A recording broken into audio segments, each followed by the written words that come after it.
আমাদের লবগঙ্গা নদীর জার্মানিতে একে রাইটে গিয়েছে। এসব গান, বিল, খাল এসবগুলো সরকারি হিসেবে এগুলো পদক্ষেপ নেওয়ার দরকার আছে, তবে এগুলো কোনো সরকারি পদক্ষেপ নেয় না, কোনো একজন কথাই বলে না। নদীর ধারে অনেকগুলো মানুষ মাছ মারছে।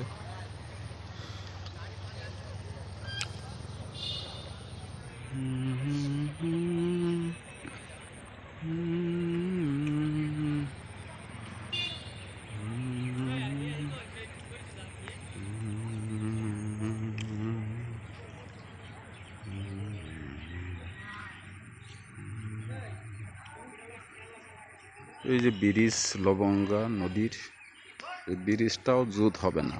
এই রডগুলো সম্পূর্ণ পানির ভিতরে আছে, সম্পূর্ণ পানির ভিতরে এই রডগুলো, এই যে ব্রিজের।